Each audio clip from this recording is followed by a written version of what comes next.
Assalamualaikum warahmatullahi wabarakatuh.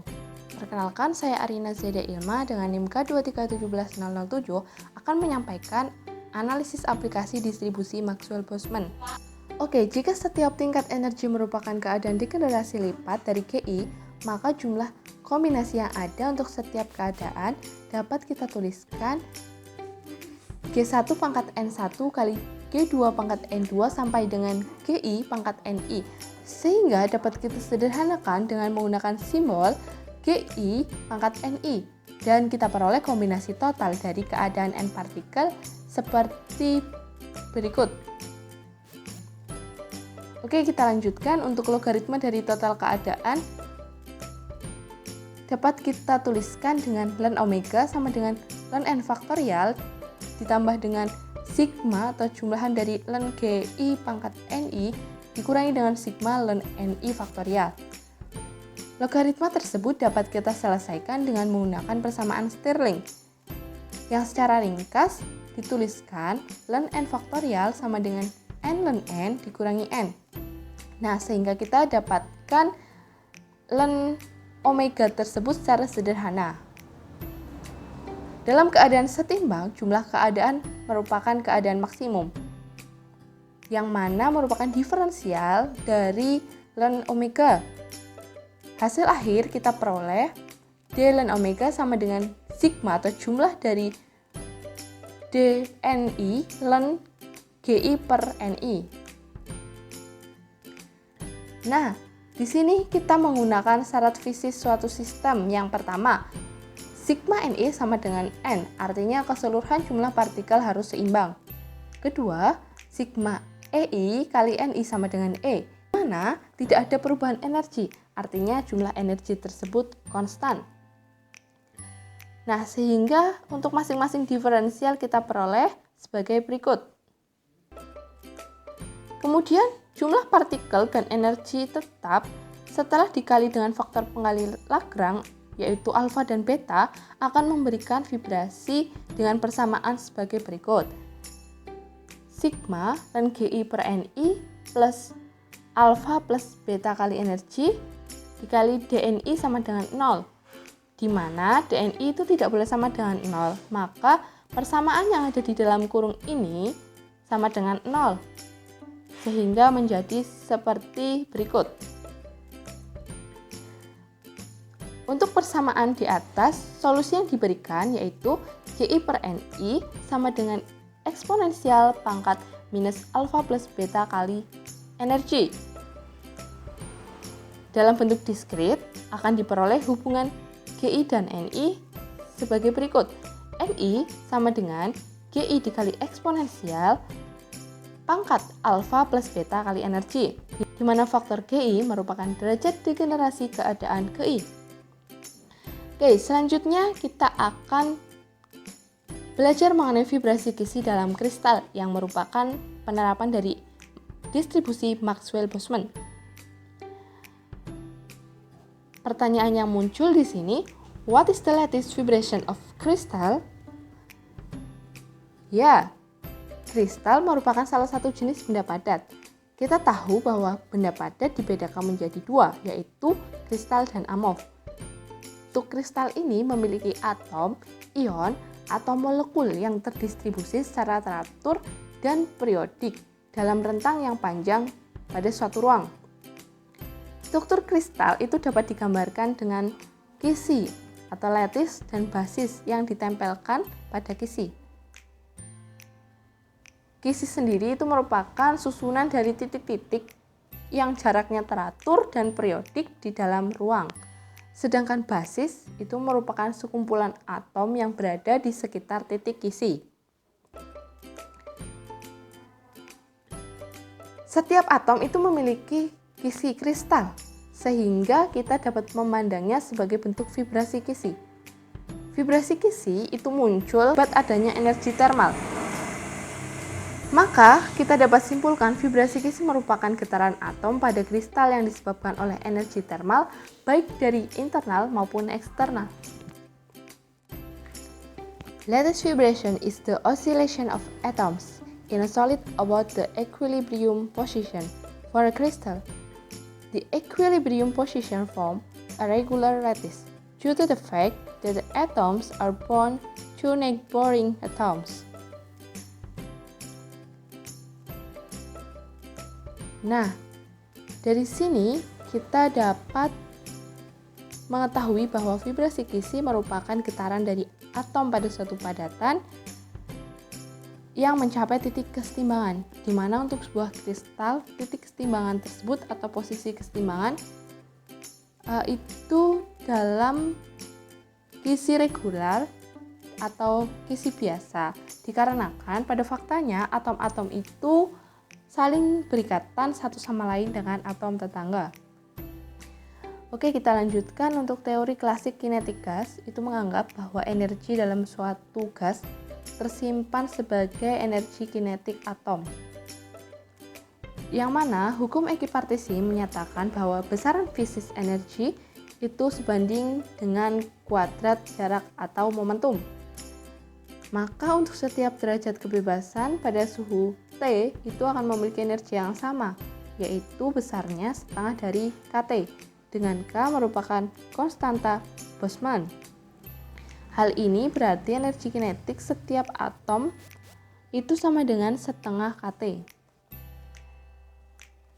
Untuk gas monoatomik sendiri memiliki 3 derajat kebebasan, sehingga pada suhu T energi untuk N atom itu diperoleh U sama dengan 3/2 NKT, di mana NK itu sama dengan R, sehingga U sama dengan 3/2 RT.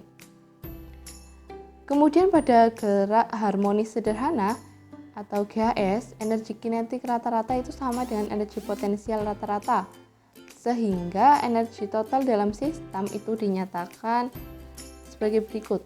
U atau energi sama dengan N dalam kurung 3/2 kT plus 3/2 kT. Di dalam kurung itu dapat kita sederhanakan menjadi 3 kT, sehingga kita peroleh energi yaitu 3 NKT atau 3 RT. Dari persamaan U tersebut menunjukkan bahwa kapasitas panas kristal pada volume konstan kita peroleh CV sama dengan diferensial dari energi terhadap suhu pada volume konstan. Hasil akhirnya yaitu CV sama dengan 3R, di mana CV akan menurun apabila T menurun dan mendekati 0 apabila T menuju 0. Nah, adapun asumsi Einstein mengenai vibrasi atom dalam kristal dibagi menjadi 4 poin. Yang pertama, atom yang bergetar di titik kesetimbangan tidak saling mempengaruhi dengan atom tetangganya.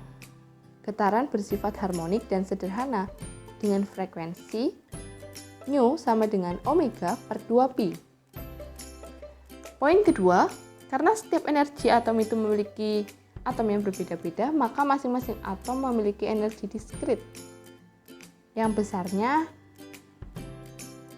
E sama dengan N plus setengah kali konstanta Planck dikali omega, di mana konstanta Planck atau H coret sama dengan konstanta Planck yang besarnya 6,6 kali 10 pangkat min 34 dibagi dengan 2pi.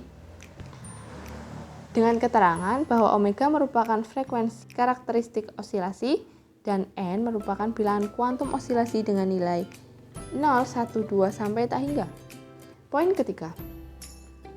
Dalam satu kristal, jarak antar atom itu relatif jauh satu sama lain, sehingga energi masing-masing atom itu dianggap diskrit dan dapat dibedakan. Berdasarkan persamaan penurunan distribusi Boltzmann eksponensial pangkat minus energi per konstanta Boltzmann kali suhu. Nah, di mana 1/K kali T sama dengan beta. Secara sederhana dapat kita tuliskan fungsi dari distribusi Boltzmann yaitu eksponensial pangkat min beta kali energi. Poin keempat, energi rata-rata suatu kristal dapat didefinisikan sebagai jumlah dari perkalian antar energi tiap atom yang masing-masing memiliki peluang tentunya. Kemudian dari asumsi tersebut kita dapat mencari energi rata-rata suatu osilator harmonik dalam kristal. Pertama, kita tentukan dulu peluang sebuah osilator, yaitu P sama dengan konstanta normalisasi dikalikan eksponensial pangkat minus energi per konstanta Boltzmann kali suhu.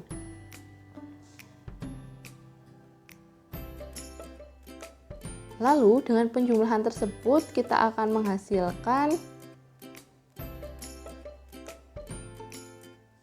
nilai faktor normalisasi yang besarnya C sama dengan 1 per sigma dari N sama dengan 0 sampai tak hingga E pangkat minus E per KT. Ungkapan lengkap untuk probabilitas menemukan osilator pada keadaan dengan bilangan kuantum N, yaitu P sama dengan E pangkat min E per KT dibagi dengan sigma dari N sama dengan 0 sampai tak hingga E pangkat min E per KT. Setelah mendapatkan ungkapan untuk peluang menemukan osilator pada berbagai tingkat energi, maka kita dapat menghitung energi rata-rata osilator.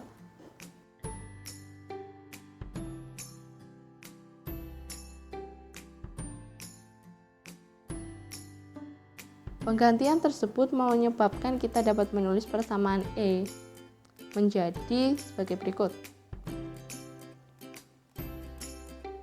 Untuk menyelesaikan persamaan tersebut, kita misalkan Z sama dengan sigma dari N sama dengan 0 sampai tak hingga eksponensial pangkat beta kali E. Kemudian kita diferensialkan Z terhadap beta dan kita akan memperoleh persamaan energi rata-rata osilator tersebut. Setelah kita memperoleh energi rata-rata osilator dengan menyederhanakan menggunakan suatu deret geometri, maka persamaan Z tersebut dapat teridentifikasi bahwa nilai X itu ekivalen dengan eksponensial pangkat beta konstanta Planck kali omega, sehingga Z dapat dituliskan sebagai berikut. Maka persamaan energi rata-rata osilator yang sudah kita peroleh di awal, dengan kita substitusikan nilai Z tersebut, kita akan peroleh energi sama dengan konstanta Planck kali omega per 2 ditambah dengan konstanta Planck per eksponensial pangkat konstanta Planck kali omega per KT min 1. Berdasarkan persamaan tersebut, tampak bahwa jika T mendekati 0, maka E pangkat omega kali konstanta Planck per KT mendekati tak hingga. Maka energi rata-rata osilator diperoleh E sama dengan konstanta Planck kali omega per 2 yang kita sebut dengan energi titik 0. Sedangkan pada suhu tinggi T mendekati tak hingga atau T tak hingga, maka kita peroleh sebagai berikut. Dengan hasil akhir energi sama dengan atau sebanding dengan konstanta Boltzmann dikali suhu. Oke, selanjutnya kita akan membahas kapasitas panas. Ya, kapasitas panas saat volume konstan CV pada teori klasik kita tahu CV sama dengan 3R. Sedangkan untuk suhu rendah, maka konstanta Planck kali omega per konstanta Boltzmann kali suhu itu lebih besar daripada 1. Untuk N jumlah atom dan masing-masing atom memiliki 3 derajat kebebasan, maka kita peroleh energi total sistem sebagai berikut. Setelah kita melakukan penyelesaian kapasitas panas teori klasik, kita akan memasukkan suhu Einstein di mana theta sama dengan konstanta Planck kali omega per konstanta Boltzmann, sehingga kita peroleh kapasitas panas atau CV yaitu sebagai berikut. Itulah model Einstein mengenai kapasitas panas. Berdasarkan hasil yang diperoleh Dulong-Petit, nilai kapasitas panas suatu zat padat adalah sama, yaitu 3R sama dengan 5,97 kalori per mol Kelvin untuk suhu tinggi. Sedangkan untuk suhu rendah, nilai kapasitas panas model Einstein ini tidak sesuai dengan hasil eksperimen. Karena berdasarkan eksperimen, nilai kapasitas panas untuk setiap suhu itu digambarkan dengan grafik sebagai berikut. Penelitian lebih lanjut dilakukan oleh DIB yang menentukan nilai kapasitas panas suhu rendah sesuai dengan eksperimen grafik. Sehingga diperoleh kapasitas panas model DIB CV sama dengan 234 N kali konstanta Boltzmann dikali dengan T per theta dB kuadrat, dengan theta dB sama dengan konstanta Planck kali omega per konstanta Boltzmann, di mana omega dB dengan frekuensi dikali akar dari 6pi kuadrat kali N. Demikian teman-teman mengenai analisis aplikasi distribusi Maxwell-Boltzmann dengan topik vibrasi kisi dalam kristal. Mohon maaf apabila banyak kesalahan dalam penyampaian atau pembacaan notasi karena saya masih dalam tahap belajar. Semoga bisa bermanfaat bagi teman-teman semua. Sekian, wassalamualaikum warahmatullahi wabarakatuh.